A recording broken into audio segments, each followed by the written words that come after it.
Okay, let's get the live stream up and running.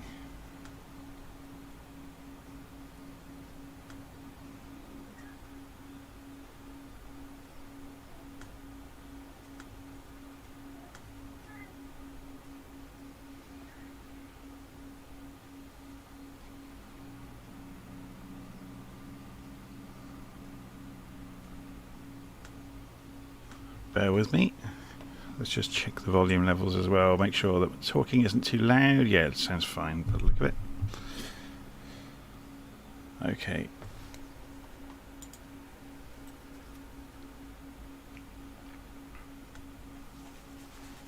I haven't flown the Kodiak for ages, so this is going to be interesting.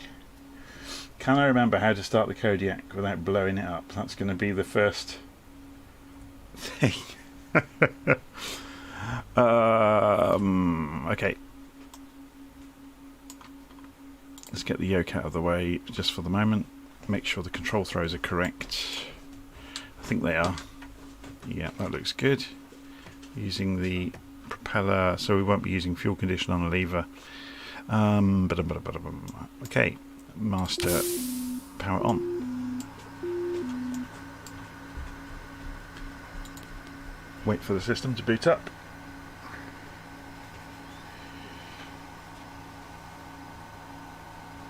Let's go and run transmitter while we're waiting for the airplane to start.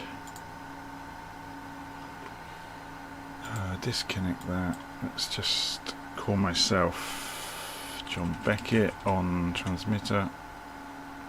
I'm on the West Europe server today, so connect and minimize.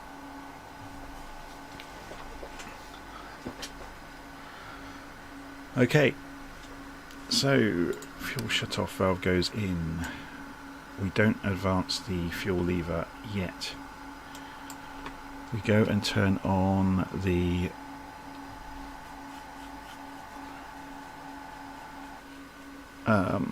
fuel pump. And then starter.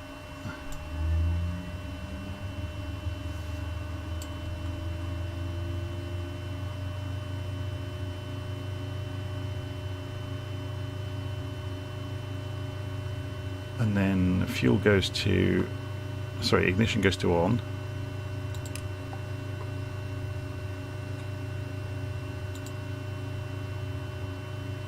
Yeah, why can't I move that?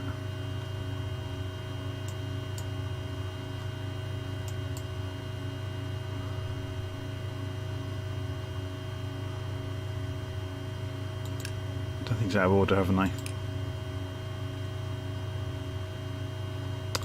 That's interesting. Oh, I know why. Let's stop this before it gets into trouble.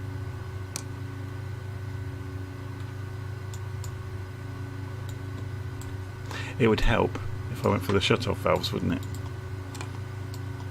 It's, like I said, I'm very, very rusty with this. Interesting, the propeller is still spinning. So let's try that again. Might actually get some fuel this time. There we go.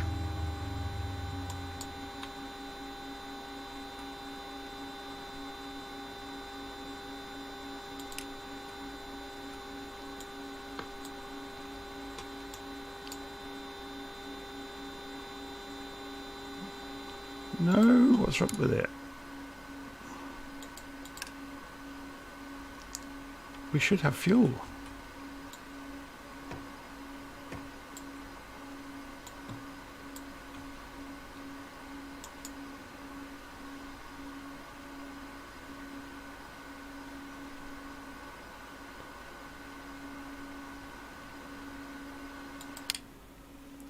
I wonder, I had to restart this.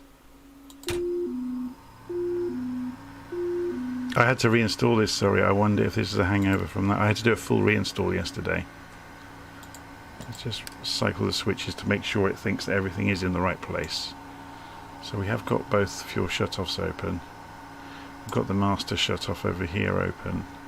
Make sure there's no breakers out anywhere. Okay, so we might have flooded it, of course. So fuel. That sounds better.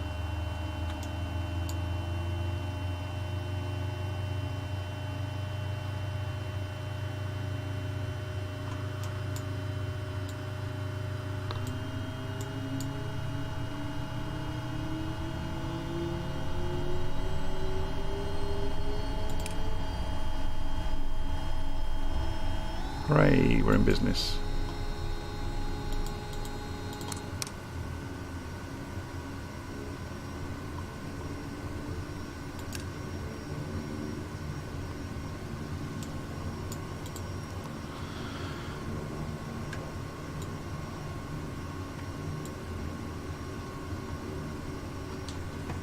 Okay. So we just sit here. We'll pull the propeller back for a moment. We just sit here and let it warm up, and while we're doing that, we're going to go and program the flights. So flight plan. Again, I have no idea if any of this is still in a good state, so we're going to find out. Yeah, we've got the appropriate G1000 then, at least.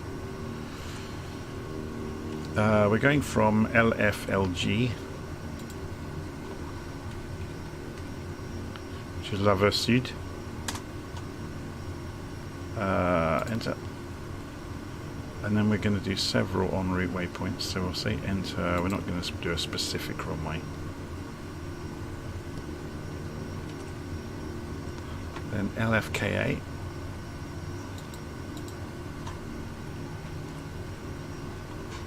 Albeville.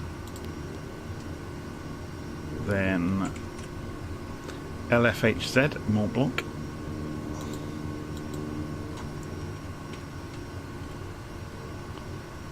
Enter. Then LSGS Sion.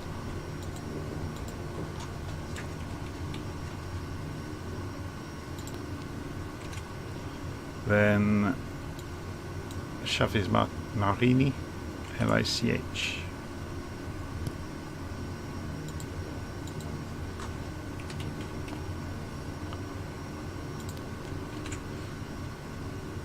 Then Locarno, LSZL.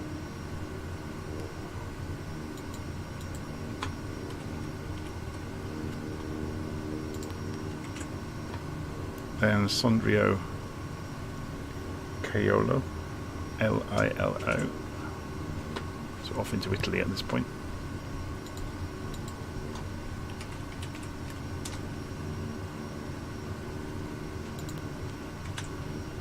Then Passo del Tonale, LIQM.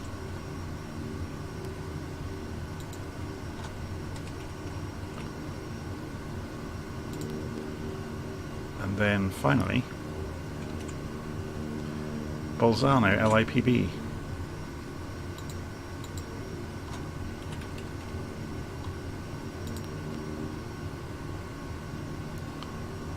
So if we then press the flight plan button again, we get our route mapped out for us, which is awesome. Okay, so at this point we can go and turn on the rest of the avionics suite. And we didn't put the beacon on, did we? But there's nobody stood around us, so we're not going to worry too much. Strobes can go on now. Taxi lights, landing lights on below 10,000 feet. Don't need cabin lights. I'm not sure what the temperature is doing inside. Where's the temperature gauge in the Kodiak? Is it on the door? No. Oh, it's over here. Oh, of course it's got an electronic system, hasn't it? So that's fine. Brum brum. It's so long since I've been in the Kodiak. Peter, he can come on. We're about to take off anyway. Okay. So we'll put the... Whoops, not that. We'll push the propellers to high RPM.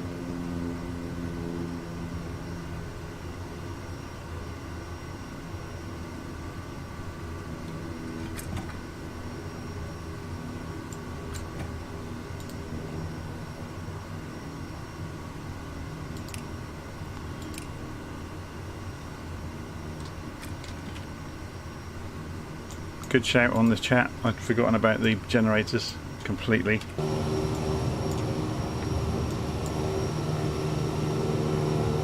So which way's the wind?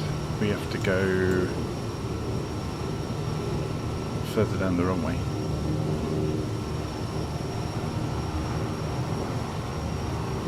It's a bit of a grey day. We might be flying very low through the valleys. If we do have to go over, it's going to be quite dangerous, I think. We're going to have to scout our route out on the map to stay low. Oh, someone just crashed.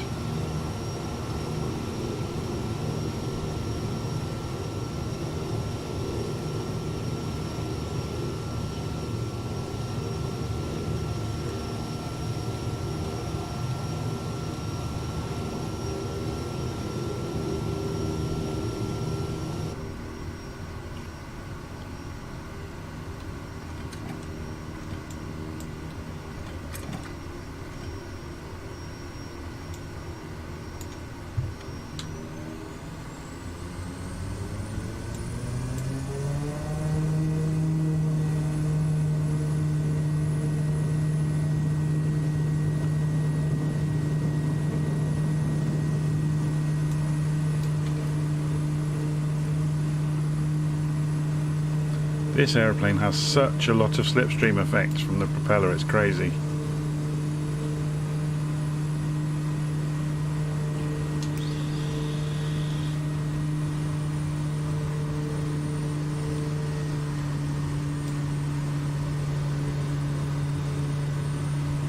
Let's re-sit up so we can see.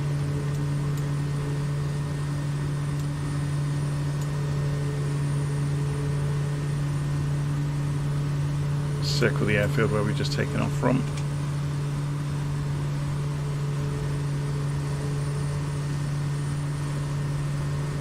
Yeah, the servers are having a fit with the scenery at the moment, aren't they?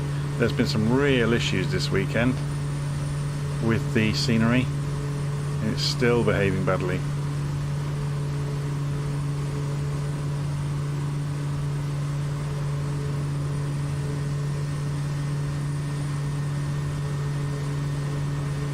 Yeah, look, it really can't make its mind up, can it? Possibly about the season and the level we're at. I wonder, because I did a reinstall, if it's an issue with that. I haven't got any caching. I've had that off for months.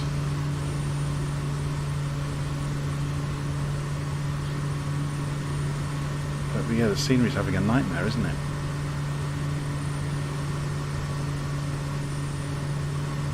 And it's just suddenly corrected itself, look. I wonder if it's just having problems staying. It's if I get too low, I think, that it's happening. So yeah, the servers are having issues this weekend, by the look of it. Okay. So this is Versoud. And we're just going to carry on straight up that valley.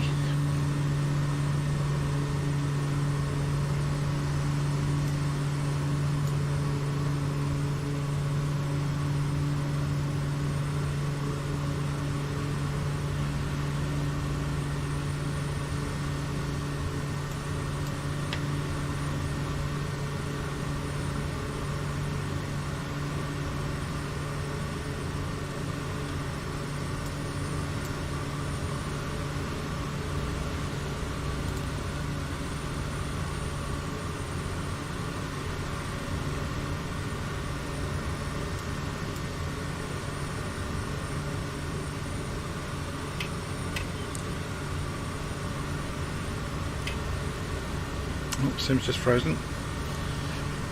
I really do need to go in and delete all of the power management settings in Windows and disable every single piece of power management, because that's what's causing it.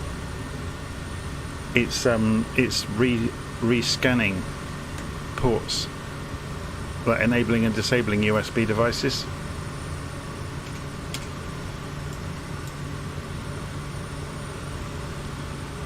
And one way to kind of try to mitigate that is to disable the power management on every device in Device Manager.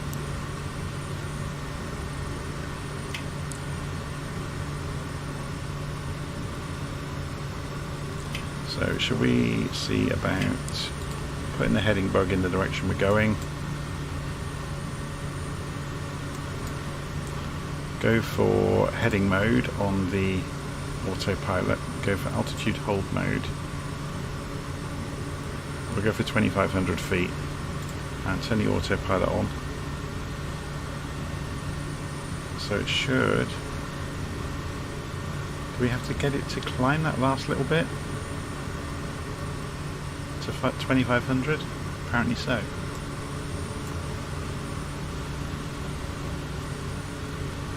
We are in localizer mode at the moment, so we'll go and put this onto GPS, sorry. And we'll zoom in on the moving map.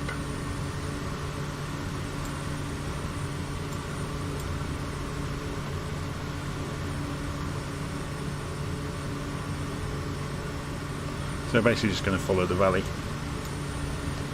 So we'll look at a little nav map, see where we are, shall we? So we're just leaving Versoud.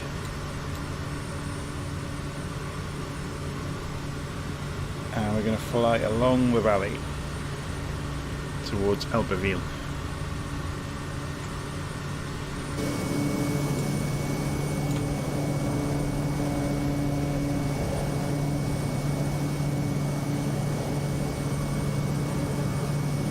Yeah, John, I know about the breaker. John is just commenting this standby attitude indicator that you don't really need. So down here, if we go and shunt the camera down here, you can find the breaker for it. The standby attitude indicator is breaking up to 3 down here. So if you pull that breaker, you'll notice that it's gone dark over there, and it will actually improve the frame rate slightly. It doesn't really affect me because I've got enough headroom on the graphics card that it's not a concern. So I'm actually going to go and switch it back on. So we'll come back down here, push that breaker back in, and we get it back. So it doesn't really affect me because I've got a 3080 RTX graphics card, and I'm only running at the native resolution that I'm sending out to YouTube at, which is 1080p. So I used to run in 4K, but it kind of ran it a bit close sometimes if the simulator got really busy. So you'd end up dropping frames.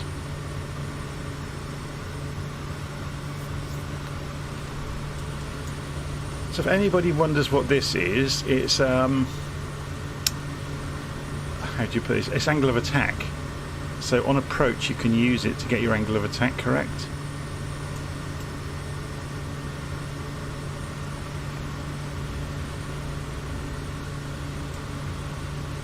So during normal flights, you can see we're actually running about 85%. If you want to make your aeroplane quieter, you could just slow the propeller down. And it won't howl as much, but you'll lose a little bit of airspeed.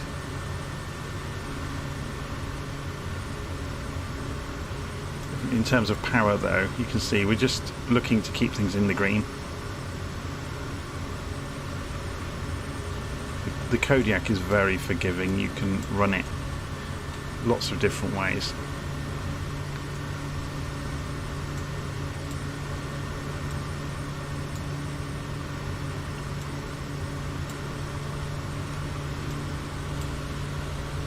So we're just coming past Châles, which is up here by Chambray.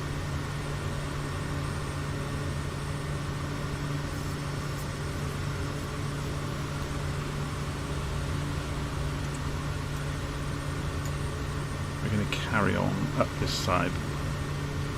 Does the Kodiak still have the issue where you only get heat on one side of the cockpit? Oh no, they have got it on both.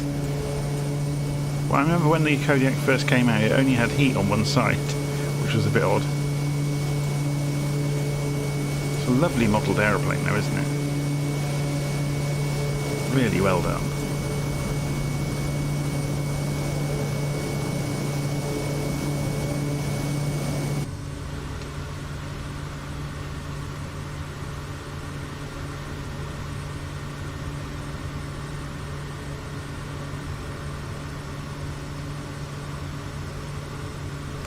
So someone's looking at flight time and block time. Where are they? We've got timer, UTC, which is obviously the clock. I've still got the starter on. Need to turn that off. Engine inlet normal, which is fine.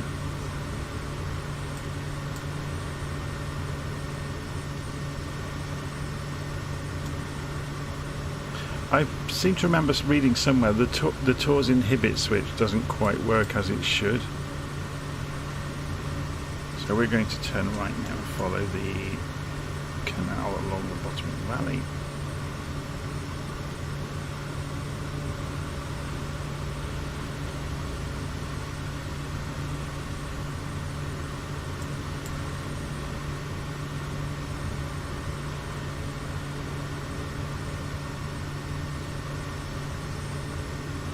I wonder what that cloud ceiling actually is. It's not that far above us, is it?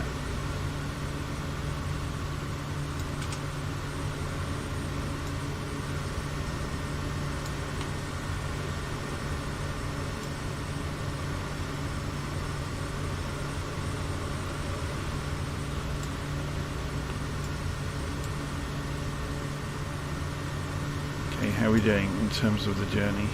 About halfway towards the first airfield where we'll do a touch and go. So the next one is Albeville. Let's have a look at this closer on the map.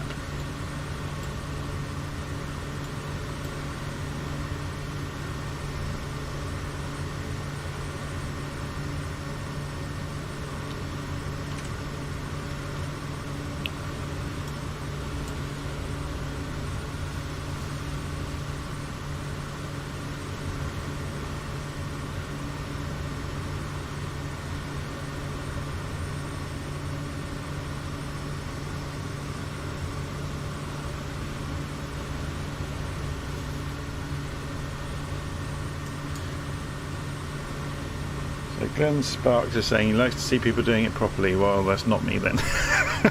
You saw that startup, it was like following my nose and trying to remember. Wasn't doing it properly at all, not following a checklist. It's, yeah, mistakes are made if you don't follow checklists, which you saw. And again, that's unfamiliarity as well. I've kind of flown so many things recently. I'm kind of jack of all trades, master of none.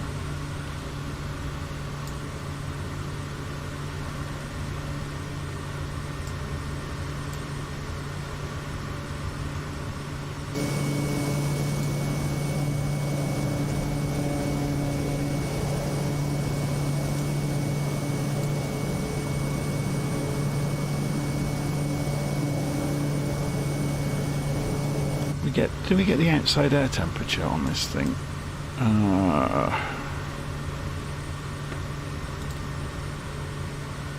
Get the wind, which is doing that now. Back. It's over here.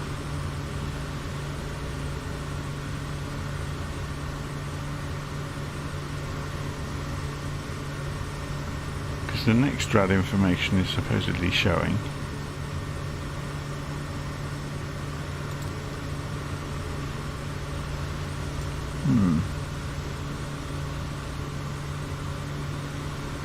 Because that's showing cabin temperatures.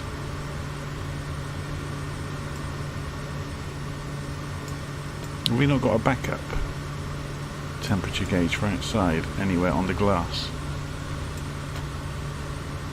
Or on the roof, or I'm not sure where it is on this aeroplane.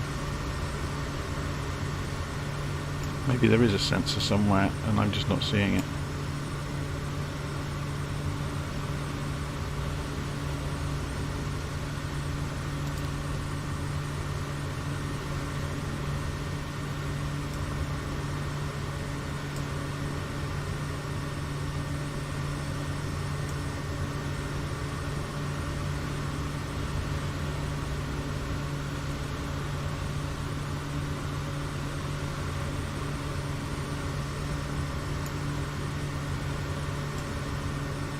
I mean, we can find out the outside air temperature just by getting the information from Albeville, for example.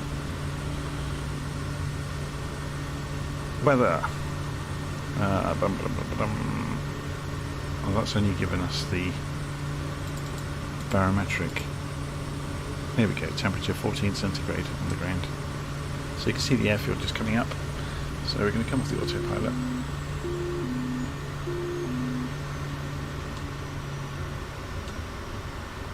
So we'll keep the propeller running fast, but we'll just pull back the power to slow down so you can see the speed coming off. Drop the flaps. Which obviously introduces a lot of drag. So, which way's the wind? Crosswind, 5 knots with a small amount of tailwind, but not enough to worry about. So what we want to do is see the airspeed at the same time as seeing outside. So let's go and zoom out slightly to increase our view.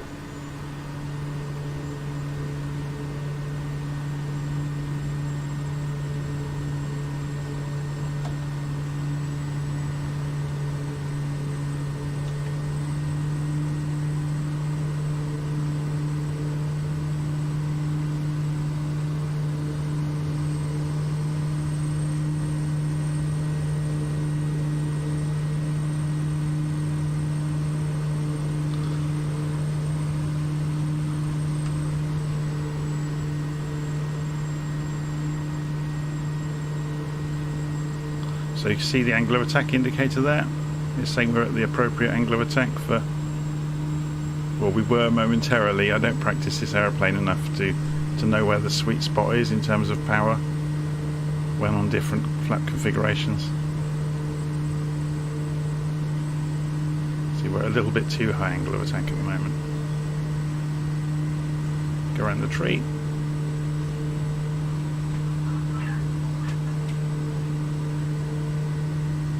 And there's our touch. Go back to power, raise the flaps a notch, come back off the runway, and we're back away again.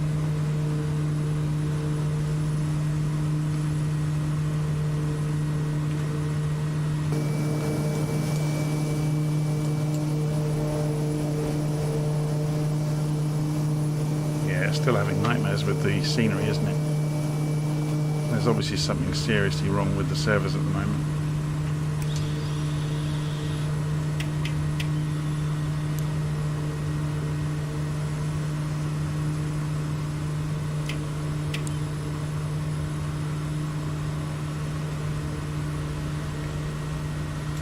Okay, so next leg is going to take us through a few hills along the way, but we should be able to thread our way through. I'll just do it by hand.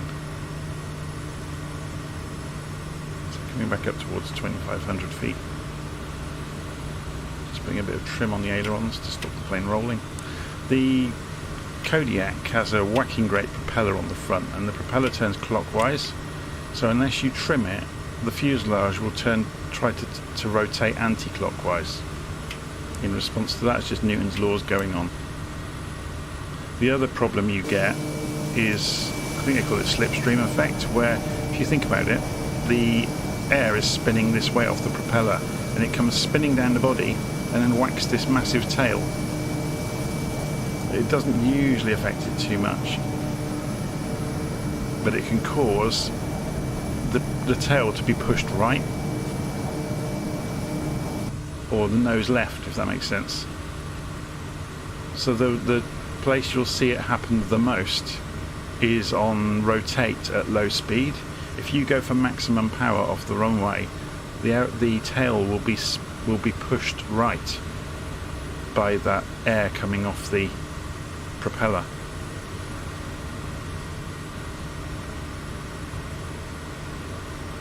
As well as torque, obviously. So it's one of the things to be mindful of with the Kodiak is typically at low speed, high power or high RPM, the tail will try to go right, so you need a boot full of right rudder to correct that. But luckily it's got a massive rudder. You can see the size of the rudder. You have got an awful lot of rudder authority. so you can hold it on the rudder. So let's go and zoom in down here and just make sure we're on track.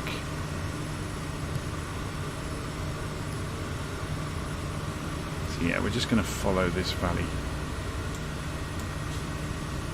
So we'll do this by hand.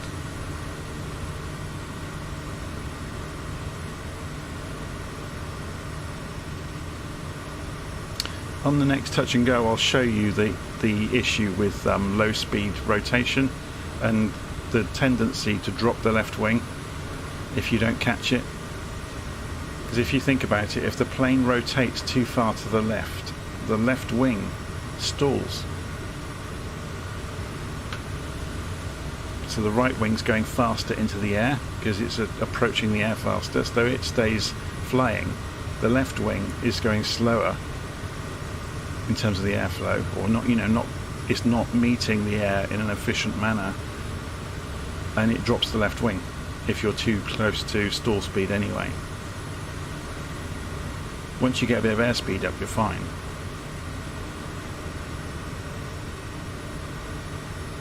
But yeah, I've seen no end of people crash the Kodiak trying to take off too quickly, or taking off without a boot full of right rudder.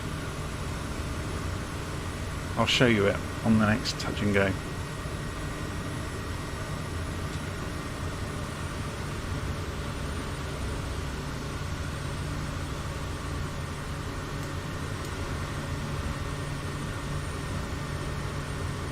It's getting snowy.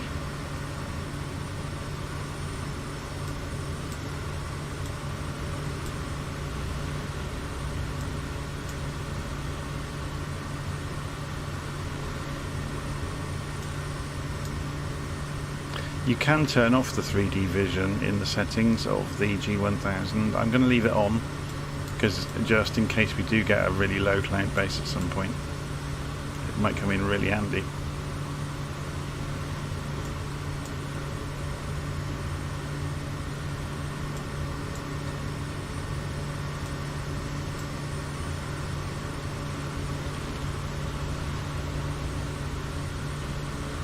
Ski resorts up in the mountains,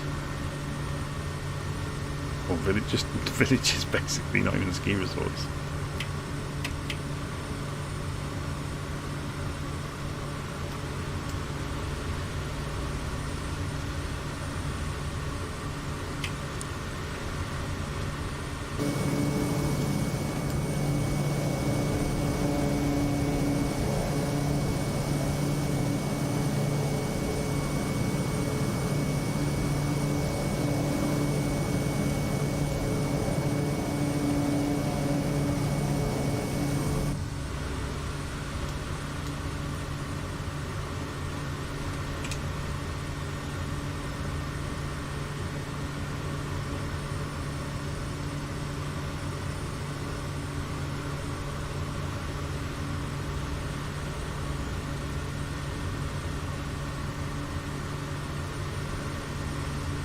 Yeah, I really have no idea. I was reading the live stream comments. I have no idea how accurate the weather is.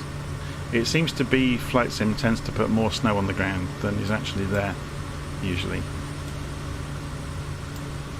But without going and having a look at some webcams or something in some of these villages, it's difficult to know. So we're going to be following this hill round to the left. You can see we're on this pale patch down here. The higher colours are altitude, so we're going to follow around here.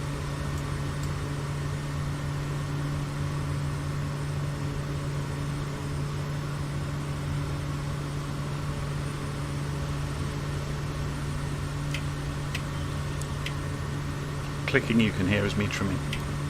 Some people seem to think that planes should be trimmed out and be fine, but no, you have to trim an airplane all the time. If you're flying manually, obviously if you're on autopilot it will trim itself.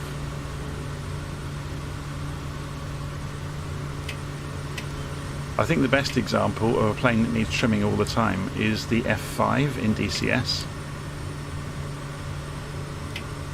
which is regarded by the real pilots that have played around with it as actually really accurate. And yeah, it's a nightmare. Even 10 knots difference in speed will require trim.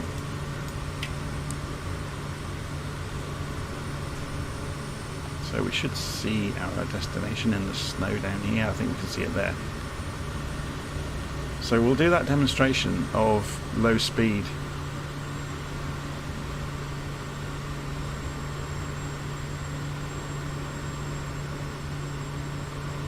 And rotating and seeing the aeroplane corkscrew to the left, and we'll catch it on the rudder.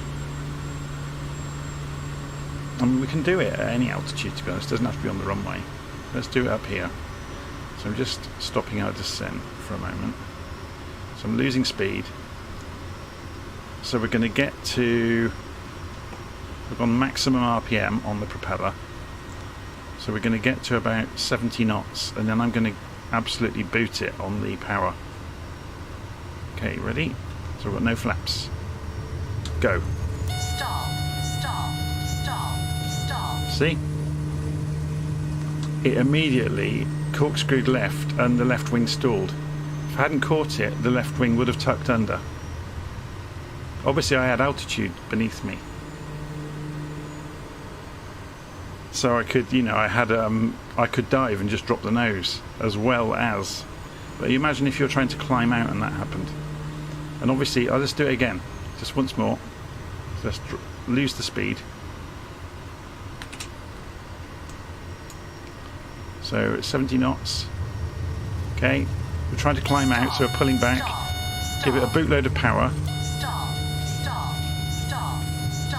I'm just naturally going, yeah, look, it's tucked under. That would have put us straight into the ground.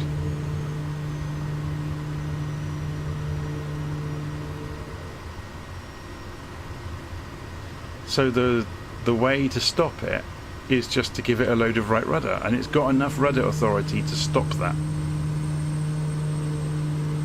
So when we come back to the runway here, when we're rotating off the runway, I'll do that.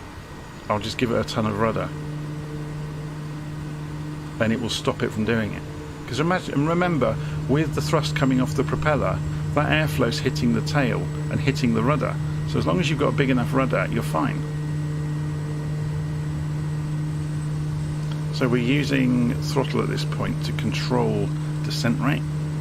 So we're just holding the nose at the same attitude.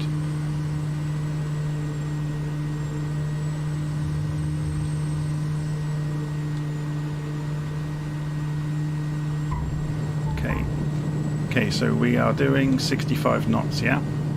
So let's just increase throttle to flat out. 70 knots, pull back, and look at it. If I don't do anything, it's going to roll left. If I give it rudder though, we're forcing it. Look at the plane going left. That's the result of that corkscrew. So we are forcing the plane back the direction we want it to be going.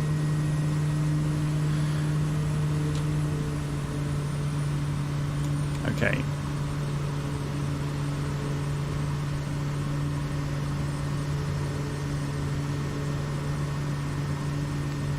So we need to climb out of this valley to start going right. I mean, it might be better to double back on ourselves, I guess. Let's have a look.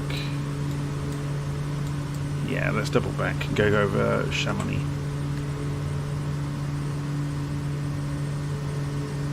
Luckily we have a great big valley here to turn around in.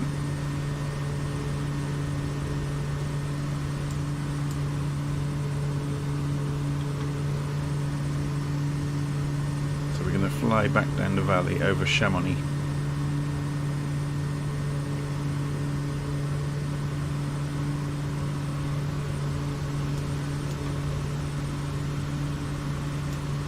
So we're just coming back down this way and we'll follow around.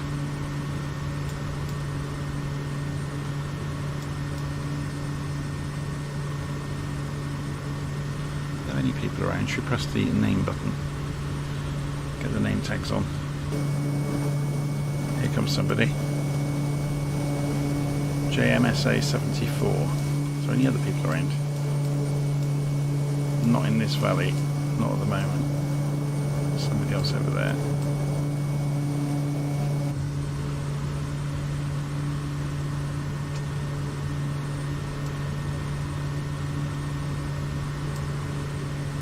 Turn the names back off.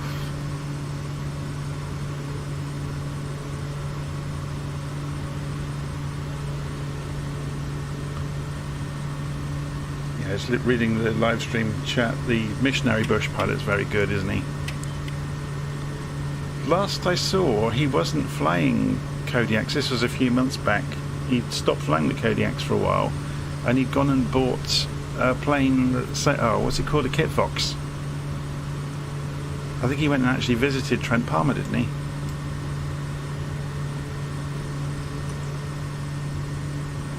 So we need to dogleg around this hill here.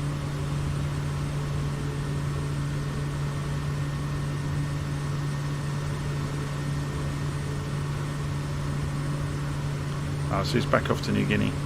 Okay. I saw another video recently where he was tutoring another pilot in Papua New Guinea on difficult approaches. That's an accurate church down there. That's a custom 3D model.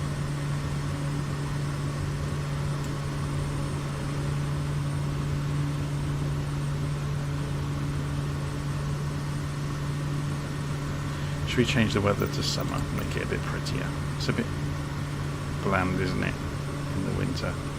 So if we go not live weather and say a few clouds maybe, and let's set it for July. Temperature, let's say 70. It's a lot prettier, isn't it?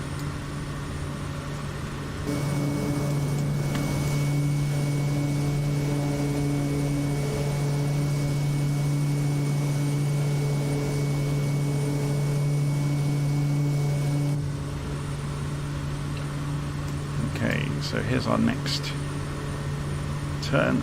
This is the dogleg I spoke about.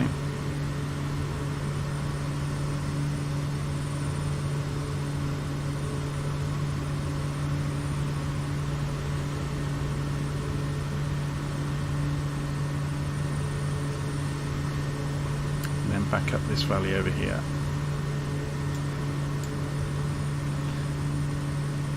So we're actually passing over Servols. We're just round the corner is Chamonix.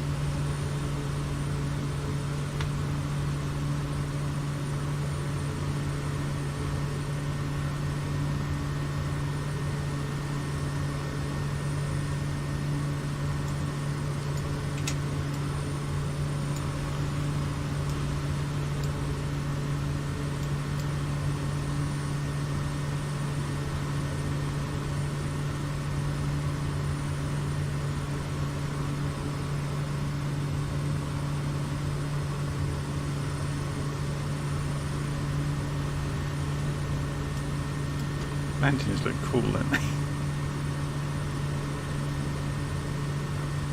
It's not quite as dramatic as in the early morning or early evening light. I've got the time on live at the moment, so it's lunchtime or early afternoon in France.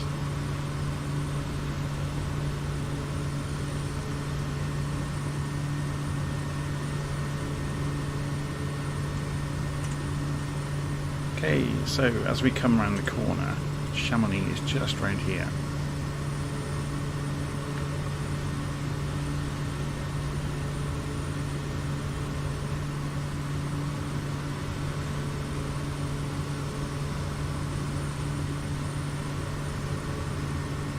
It's funny, we think of these people being lucky living these places.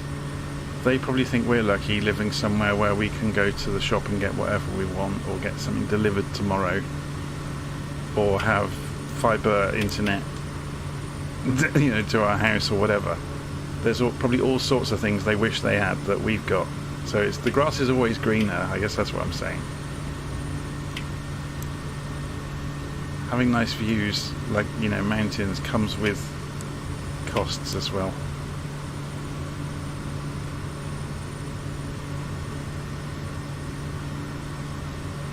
Of course, if you grow up only knowing this, then you wouldn't know any different. But if you told these guys that live down here that we can order something and have it delivered first thing in the morning, no matter what it is, they'd probably look at you in disbelief.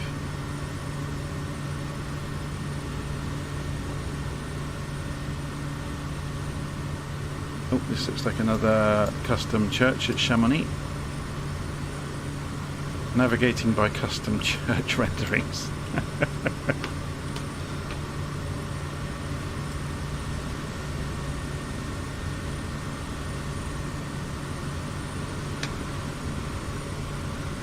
It's not a brilliantly done one, but it's better than nothing. That's the other issue, isn't it? Just looking at the live stream chat, yeah, avalanches. So if you get snow build-up, I think they tend to detonate them higher up, don't they? So they don't get to the towns. They put charges in the snow to keep the snow from getting too thick.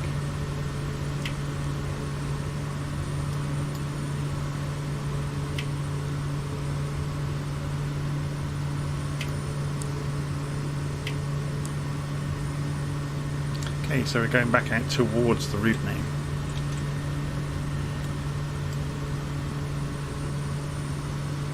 So when we get here, we'll follow the water instead of the road. Go out towards Versoud, and then we'll be almost up at Sion. So just keep an eye on where we're going, hey?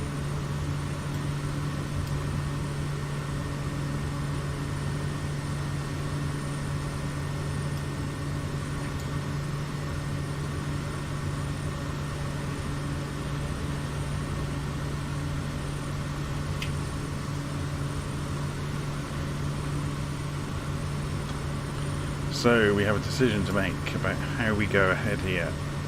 Do we follow one of the passes? I think we're just going to go straight up over the top, which we can do in the Kodiak. It's not going to hurt it. Just going to increase the power, increase the RPM a little bit. So we're going right out towards the maximum range. The power a bit more. We've got quite a lot of leeway here. Yeah, we're overdoing the RPM now, so I'm just going to retreat the power a little bit. There we go. We're on 100%. But it's holding just above 110 knots on the climb. We'll be fine. Can exit to the left if we need to. Remember, we're getting into thinner air as well. We're holding, we're actually accelerating 115 knots. Yeah, that scenery issue is still going on. Look, it's got some discrepancies going on in the tiling.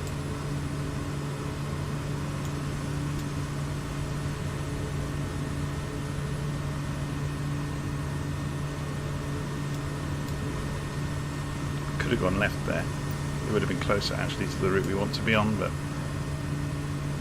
it's fine. We'll go skimming through this gap. There's a tree coming into view. Just need to be a little bit careful of that.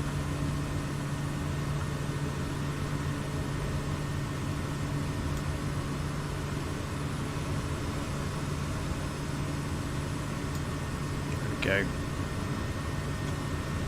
And pull the throttles back to cruise again.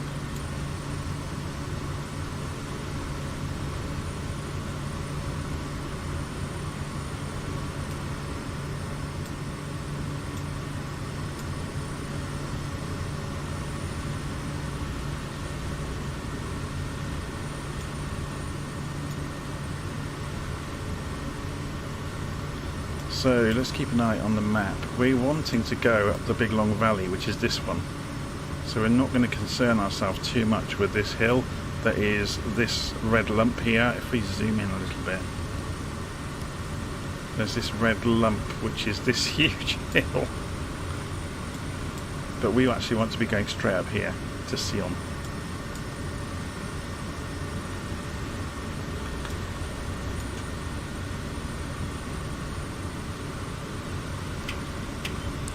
So while we fly along this valley, I'm going to put this onto autopilot for a few minutes.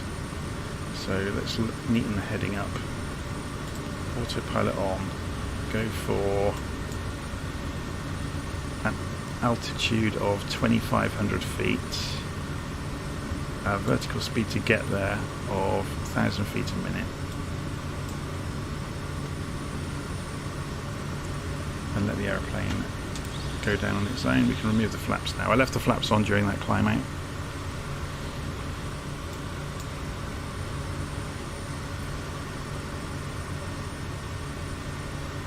Need to come back on the power a little bit so we don't overspeed on the descent. Just holding the speed. And while we're flying this valley, I'm going to go and make a quick coffee. I'll put it on the outside for you while this is happening.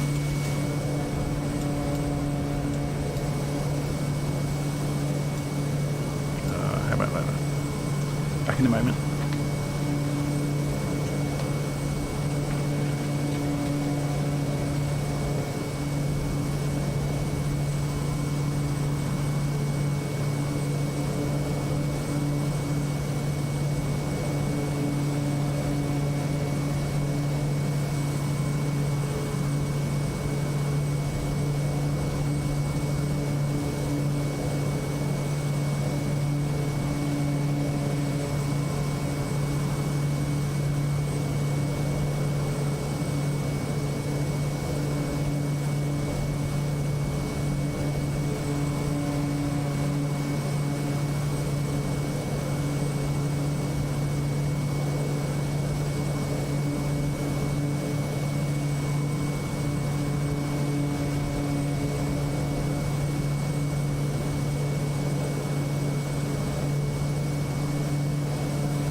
Back.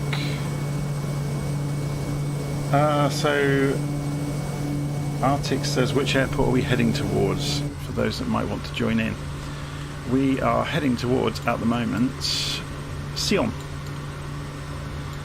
So I will do a full stop at Sion to give people a chance to catch up. So I'm coming off autopilot.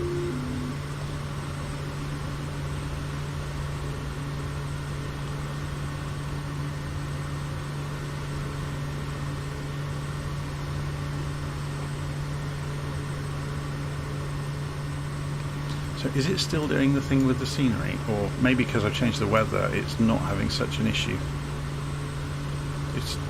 I thought they said in the notes of the recent update that they were going to correct this with the mesh loading near to the aircraft. You can see it doing it. I thought they'd fixed that, but apparently not. So Sion's up ahead of us.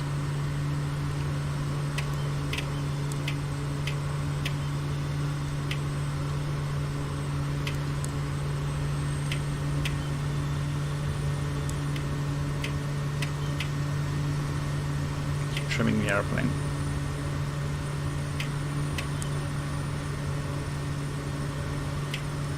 So Junebug says, Jonathan, thoughts on the A310 versus the Phoenix add-ons? The A310 is... Was the A310 free or was it a paid add-on? I can't remember. It's free, isn't it? The A310 is really good. But the Phoenix knocks it out of the park, but you need a hell of a powerful computer to run it really smoothly. There you can see Sion ahead of us now. Yeah, the Phoenix is very, very accurate according to real Airbus pilots that have played with it.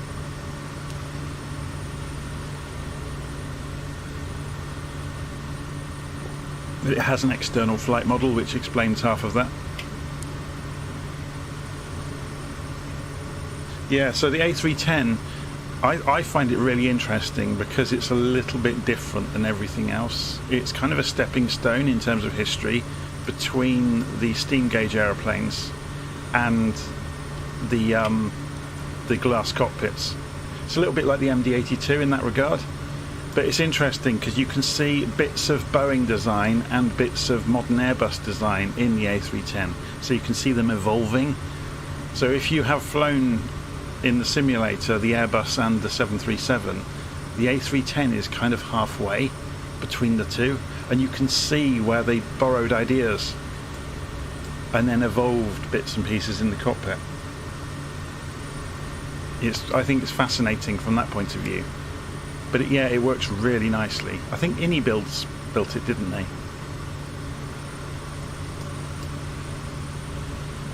So I'm just overhead Sion. What's the wind doing? So it makes sense to come in runway 25 at Sion. So we'll just fly up the valley a little way and then turn around and come back. So ICAO code for Sion is Lima Sierra Golf Sierra. I'm on the West Europe multiplayer server, if you did want to join in with Sion.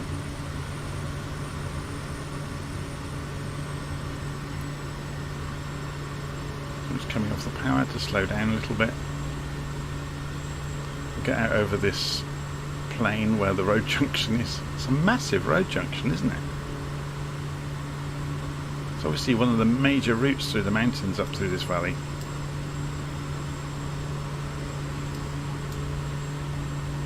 Okay, let's make life easy for ourselves. So we're going to flaps now. Going to turn over the top of Sion. They had a Formula E race here last year, didn't they? With the electric racing cars.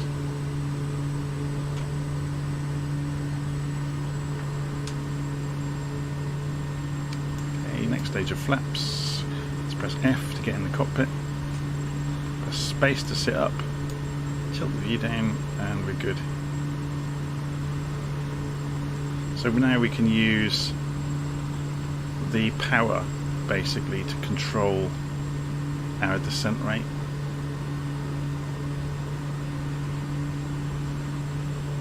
So we can keep the attitude more or less the same.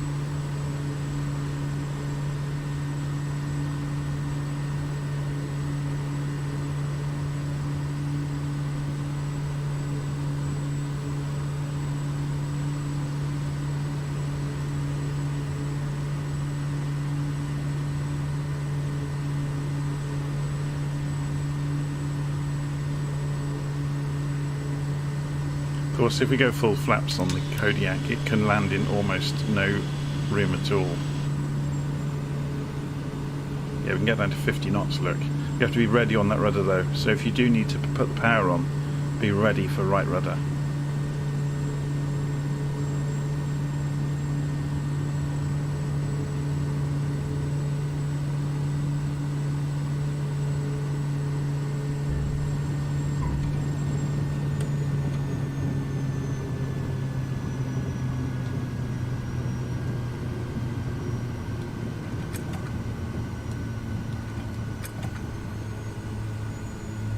Of course, the Kodiak has reverse pitch on the propeller as well. I'm not sure you're allowed to use it in descent like you are some of the other aeroplanes. Obviously you can in the simulator and it won't really break it, but in the real world they don't.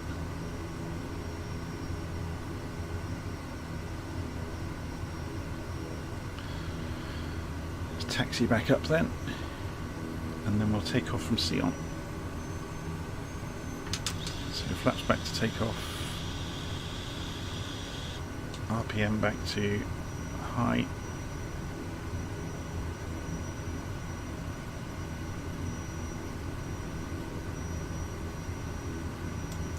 Why is there a float plane here? There's no water for quite a long way.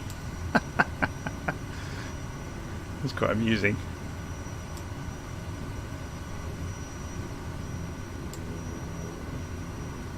Should we get back on the taxiway before we get told off?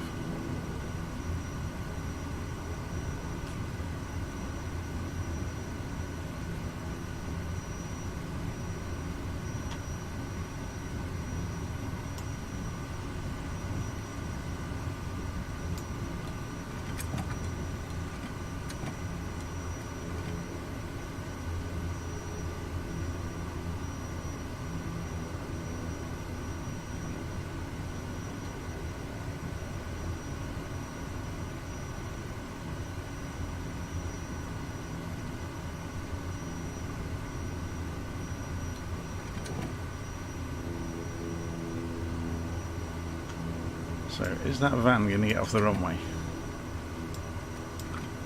Where the hell is he going? Or is he just checking for foreign object damage after my landing? He's looking for bits of aeroplane. He's heard about me. There we go, he's pulling off. Hurrah.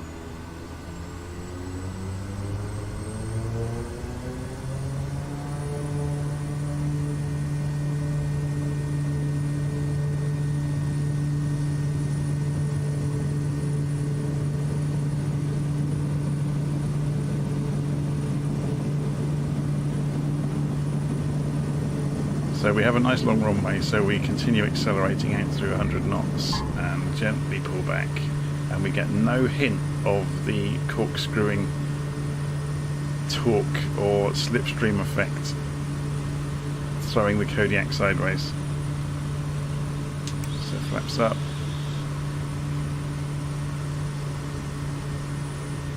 Pull the power back to cruise gently. Take our time climbing out for a change and admire the scenery.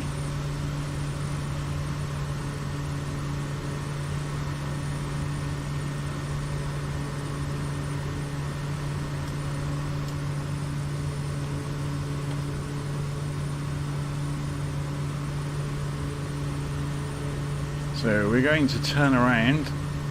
We're going to have to find our way through the hills now, because we're going to Chave Marini, which I think there is no easy way, so I think we may just climb in this valley. So I'm going to go push the throttles and the propeller on towards 100%. Get some serious airspeed and attitude going on. So let's do this with the autopilot for a change. So we're going to climb out to 7,500 feet. So I'm just moving the altitude, the target altitude on the G1000, keeping an eye out the window for the hillside that I know is right in front of us.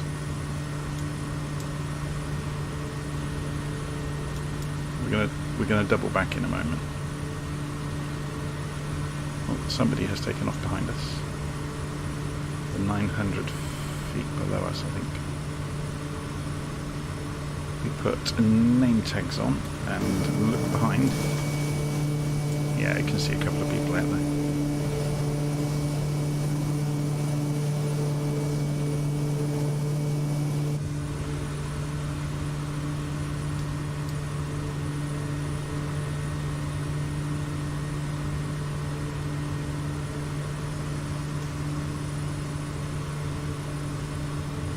So we're probably looking for about 60 degrees on the magnetic compass.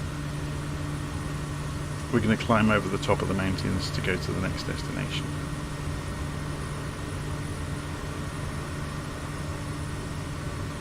So we'll use the valley. So autopilot on, fuel damper on. Set the heading bug for 60 degrees and go vertical speed mode and 500. Does this have flight level change mode? No, it doesn't. Oh, it does. Hurrah!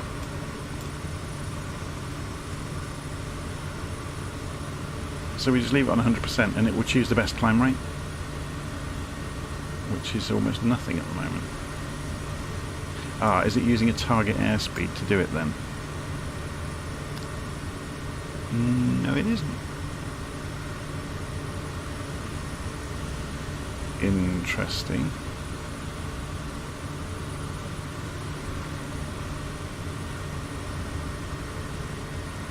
It's going to take forever. So let's go and ask for 1,500 feet a minute from the aeroplane.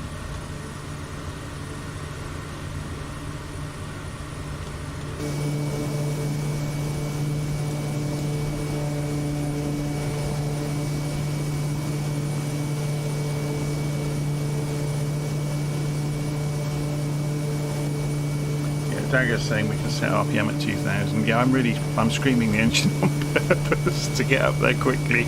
I'm keeping an eye on the graphs, so we're not redlining. We're just off the red lines.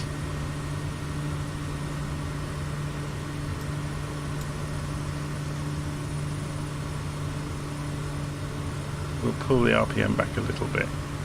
Not too much though, eh?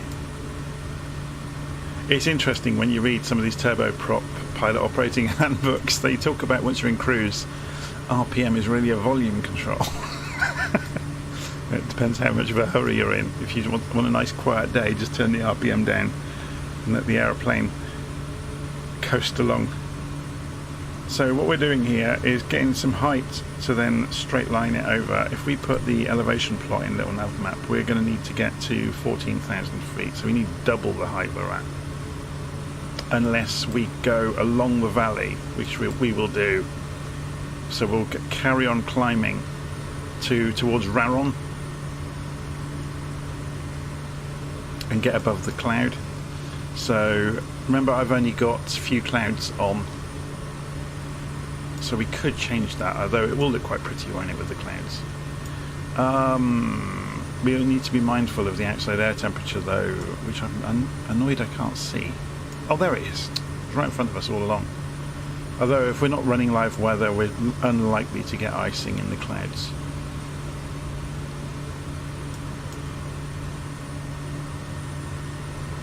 So we've just come up to 7,500 feet, so we know we need to get a lot higher than that. So let's go and take the target altitude out to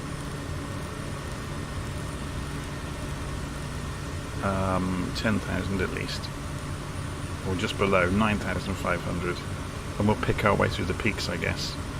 So vertical speed, go for 1,000.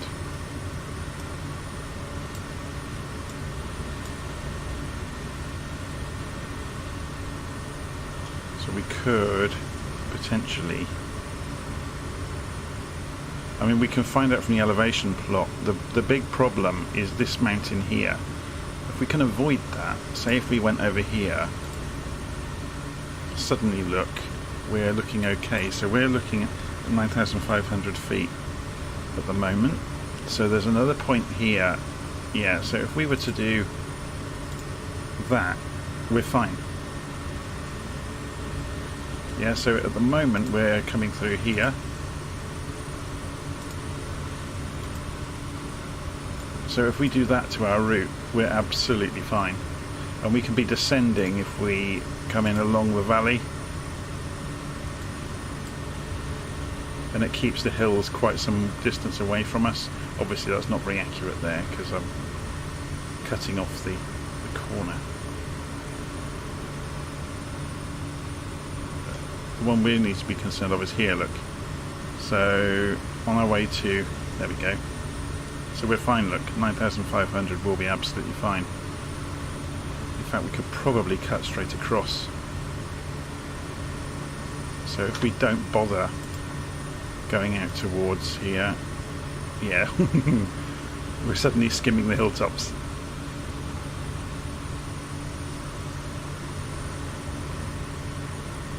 We'll try it.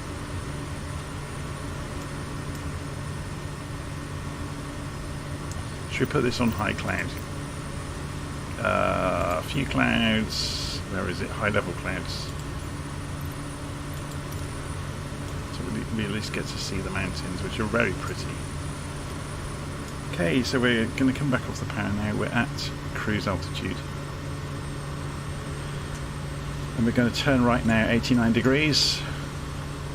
So, heading bug.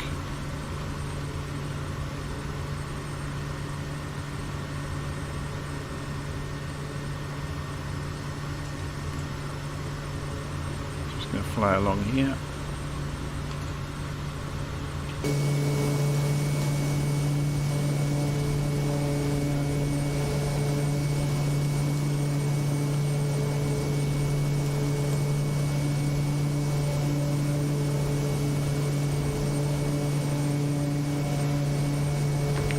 I'll show you why we're not using real weather.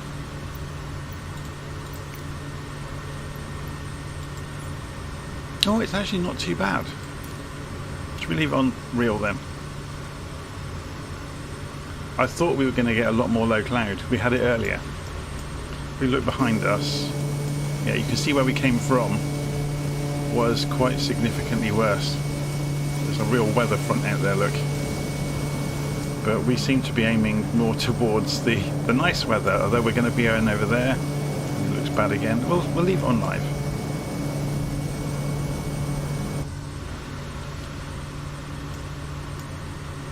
Let's return the labels off.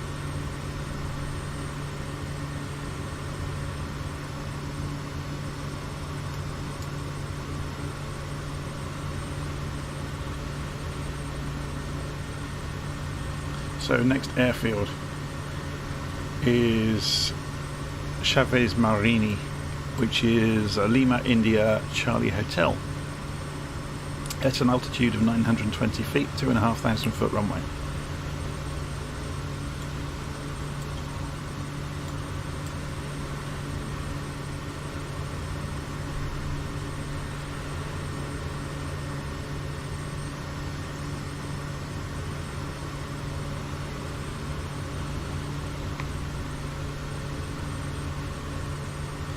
This is a bit worrying that we are going to end up within 500 feet of these tips of these hills. If we do go further north, then it actually makes it worse because we're getting near to some peaks. So we'll see. We'll just keep an eye out in the cockpit and fly around what we need to fly around. Could go up to 12,000, I guess, so would make it absolutely safe, but then we end up in the cloud probably. So this valley just coming up on our right is here.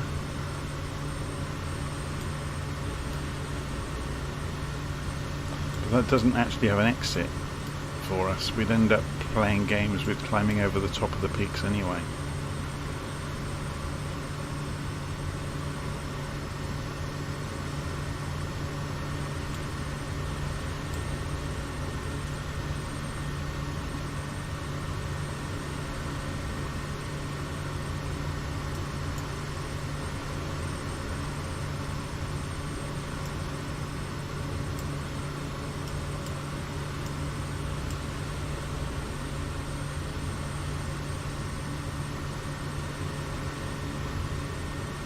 So JP Devlin is saying, yeah, be careful of pressure differences. Yeah, we should be okay.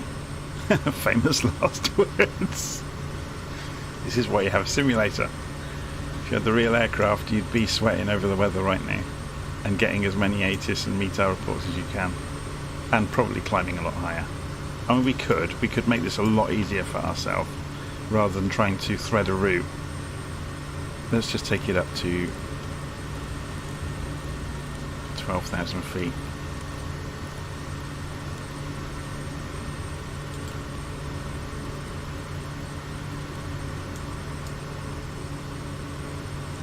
Get some more power.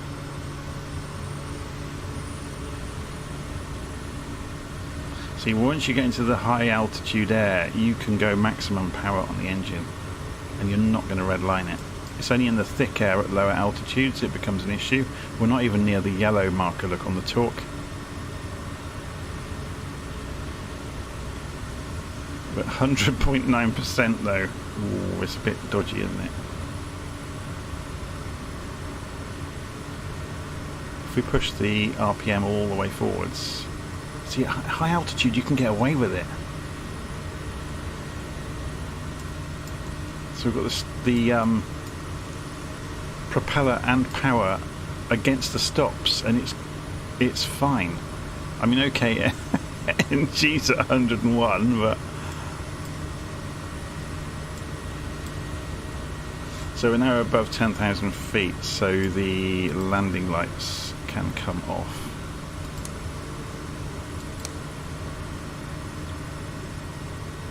Be worth keeping an eye on that outside. Yeah, outside air temperature is now -4.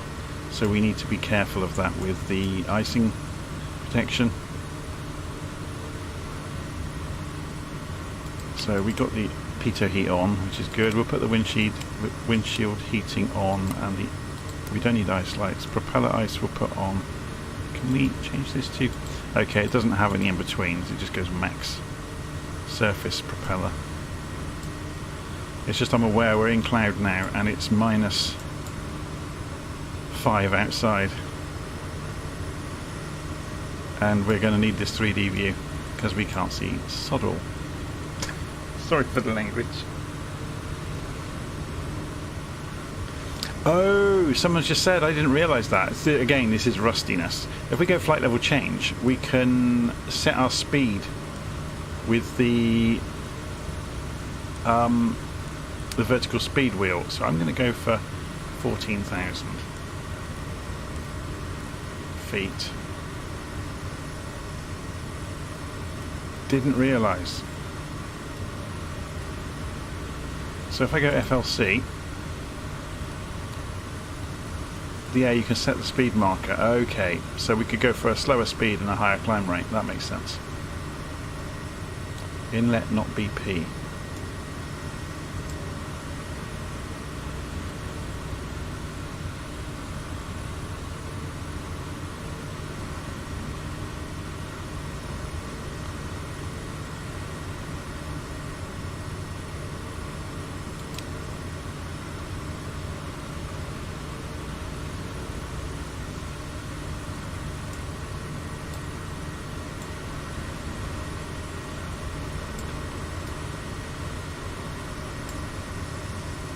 Right, we're going to turn very soon, straight towards our destination. So from where we are, we're going to go measure distance, and we want 130 degrees.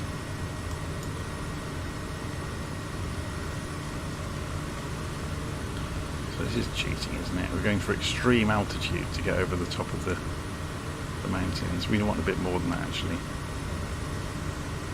135, because by the time we've turned, so we can get rid of these. Just out of interest, let's have a look and see what that plot looks like. So there's a couple of peaks which we're missing there by a couple of thousand feet, and then we drop down to, what's the altitude of the runway down here? 2,500. Oh no, that's the length of the runway, sorry. 900 feet. So let's remove that distance measurement. So 135 degrees is what we're doing. We've got a crosswind of 4 knots though, so we'll just improve that slightly. We can use altitude hold here. We're high enough.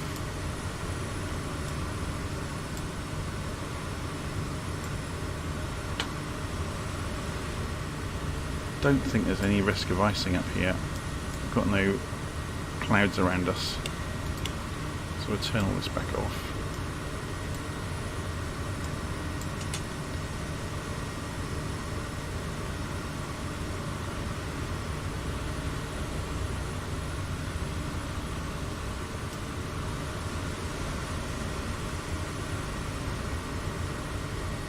-8 degrees outside. And in the cabin we've got 25, or it's set for 25. Cabin temperature is actually 35. It's a bit toasty.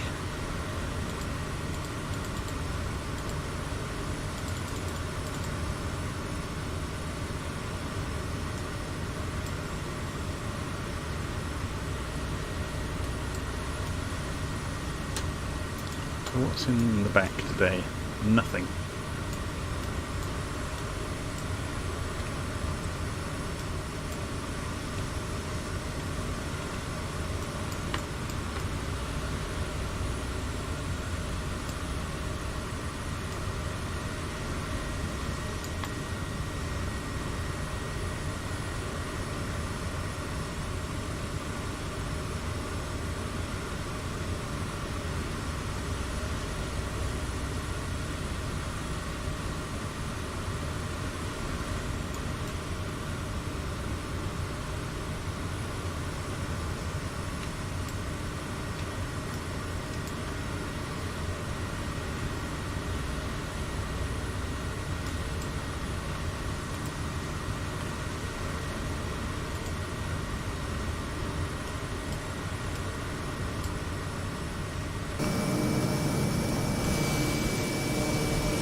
Okay, we can begin descending at a rate of knots, but we're descending into nothingness, which is great. So let's come back down.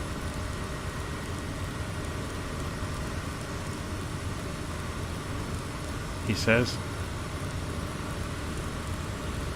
it's going to take forever to get the altitude back off, isn't it? Vertical speed. -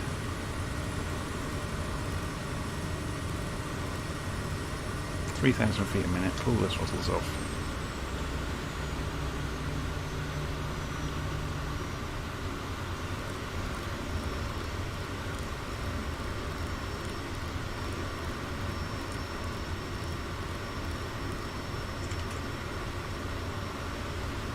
We will just circle over the valley. Be interesting actually to see how this goes. So we can see little bits of the valley below us. Obviously we'll come out of the cloud in a minute. But we can use the GPS to know where to make our turns.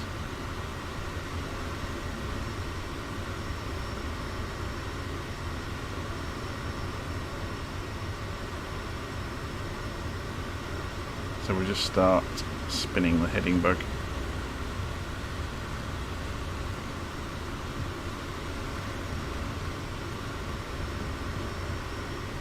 And at some point we'll drop down out of the cloud.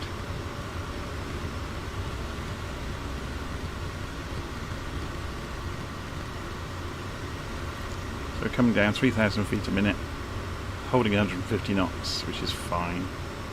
We're below 10,000 feet again, so the landing light needs to come.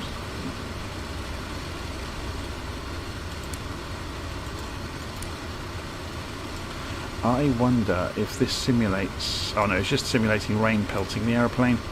We've gone into a cloud. It's 2 degrees though, so it's not going to freeze. Let's keep that heading bug spinning.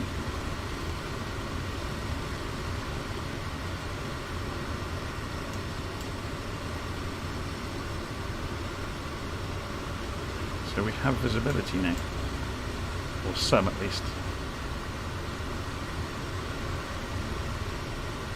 There's a wicked rain cloud though, right over the destination. There's the runway, I'm guessing. Yep.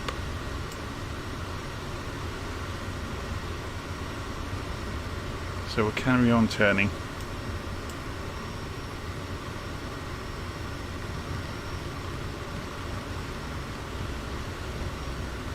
Just coming down to our target altitude, but we're not yet, so we need to come down to another couple of thousand feet. We'll come down to 2.5 at least.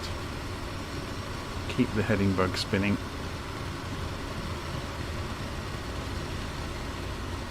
Of course, it hasn't targeted that altitude, has it? There we go. This is going to be a fun landing. We haven't got ILS here, have we? Nope. Oops. But we have slowed down, which is great, because that means we can stay within the valley. Oh, we got visibility. Hurrah! And the heading bug has just run out of steam, so we'll just continue the heading bug spinning before we slam into a hillside. We're going to go manual in a moment anyway.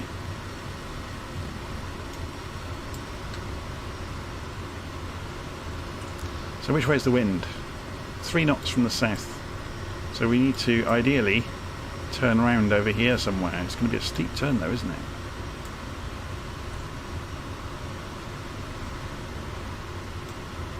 So over here. So let's come off the autopilot. Keep an eye on the airspeed, so get the propeller back up and running.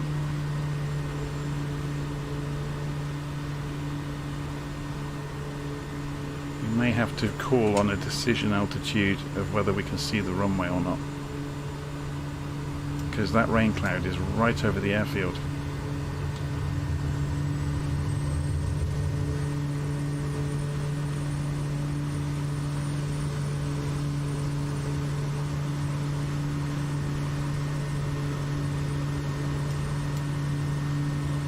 I think we'll be fine.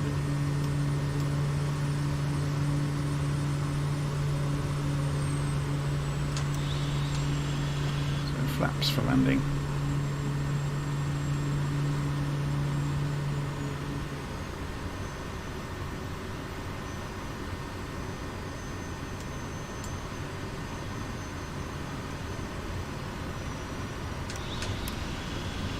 Full flaps.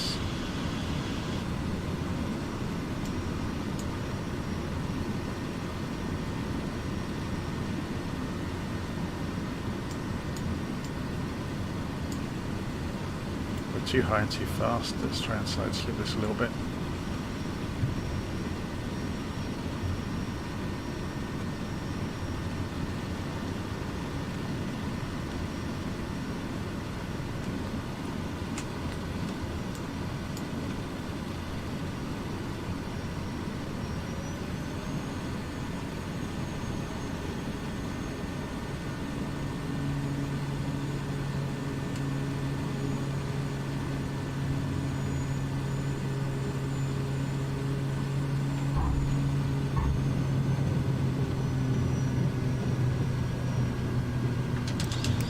Flaps up. Do you know what? This weather is so bad I might call the flight here. And plus the Formula 1 race is on soon. So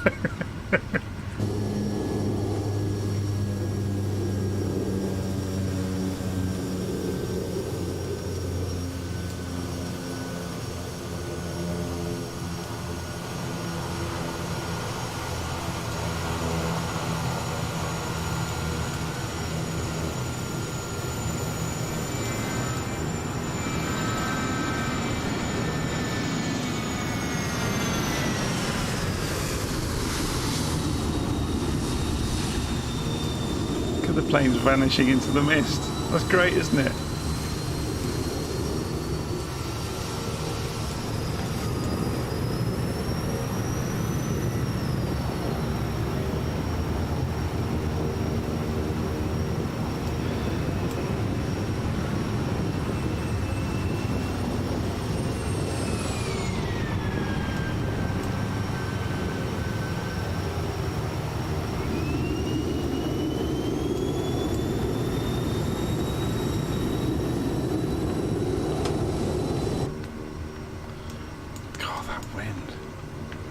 Okay, so Peter heat off, landing lights off, taxi lights off. Now leave the strobes on for the moment, and oh no, beacon light on. Sorry. Alternator can come off. Let's go and pull the fuel condition back, which will cut the engine.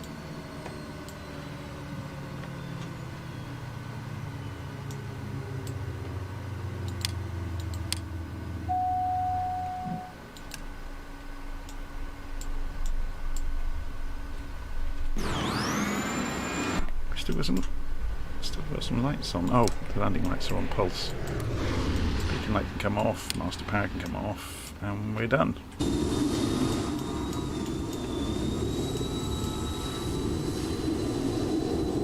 What a horrible way to end the stream. At least we got down in one piece though, hey? Yeah, we were just looking at Antonio Lozzi that we were talking about that earlier, saying the weather is often wrong in the Alps. In the simulator, it's nowhere near as severe as it looks. So it's probably a lovely clear day with green forests and hillsides, but not in the sim.